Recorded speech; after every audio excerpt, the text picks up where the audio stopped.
হালাল ভাবে ধনী হতে চাইলে সকাল বিকাল একটি দোয়া 7 বার পড়ুন। এটা নবীজি সাল্লাল্লাহু আলাইহি ওয়াসাল্লাম নিজে শিক্ষা দিয়েছেন। আবু দাউদ শরীফের 1555 নম্বর হাদিস। আবু সাঈদ খুদরি রাদিয়াল্লাহু তাআলা থেকে চমৎকার হাদিসটা এসেছে, যাদের হালাল ভাবে ধনী হওয়ার ইচ্ছা আছে এবং সম্পদশালী হতে চান, ঋণ থেকে মুক্তি পেতে চান, তারা এই আমলটা অবশ্যই করবেন। নবীজি সাল্লাল্লাহু আলাইহি ওয়াসাল্লাম একবার তিনি যাচ্ছিলেন, আবু সাঈদ খুদরি রাদিয়াল্লাহু তাআলা তিনি বলছেন, এটা আবু দাউদ শরীফের 1555 নম্বর হাদিস।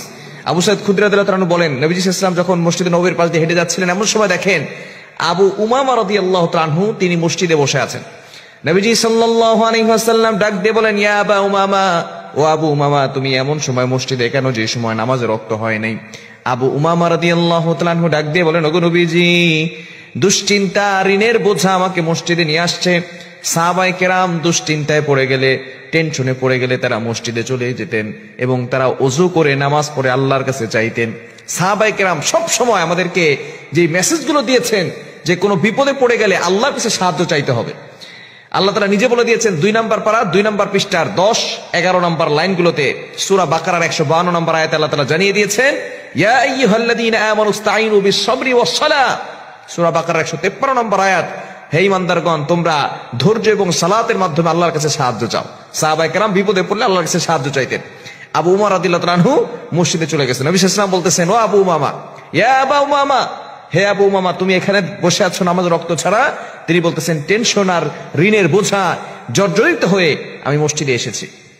নবী সাল্লাল্লাহু আলাইহি ওয়াসাল্লাম বললেন, আবু উমামা, তোমাকে এমন কি কোনো বাক্য শিক্ষা দিব না যে বাক্যর আমল করলে আল্লাহ পাক রব্বুল আলামিন তোমাকে ঋণের বোঝা দূর করে দিবেন, তোমার টেনশন দূর করে দিবেন, দুশমনের দুশমনি থেকে আল্লাহ তোমাকে হেফাজত করবেন এবং আল্লাহ তোমাকে হালাল ভাবে ধনী বানিয়ে দিবেন। সুবহানাল্লাহ বিহামদি। এই আবু উমামা রাদিয়াল্লাহু তাআলা আমলটি করছেন সকালবেলা 7 বার, ফজরের নামাজের পরে, মাগরিবের নামাজের পরে 7 বার। এই দোয়া পড়ার পরে কিছুদিন পরে আবু উমামা রাদিয়াল্লাহু তাআলা নবীজির কাছে এসেছেন হাদিয়া নিয়ে। ইয়া রাসূলুল্লাহ, আপনি যে দোয়া আমাকে শিক্ষা দিয়েছেন, এই দোয়ার আমল আমি পরিপূর্ণভাবে করেছি, 5 ওয়াক্ত নামাজ পড়েছি, আল্লাহর কাছে দোয়া করেছি, আর এই দোয়াটা বেশি বেশি পড়েছি, ফজরের পরে 7 বার আর মাগরিবের পরে 7 বার পড়েছি। আল্লাহ তাআলা আমার ঋণের বোঝা দূর করে দিয়েছেন। আল্লাহ তাআলা আমাকে এত পরিমাণ সম্পদ দিয়েছেন যে আমি যাকাত দিতে পারি এবং আপনার জন্য হাদিয়া নিয়ে আসছি।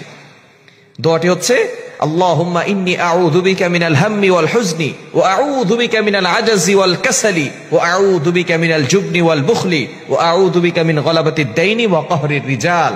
বুখারী শরীফের ভিতরে হাদিসটি এসেছে, তবে এটার রিওয়ায়াত একটু ভিন্ন আছে।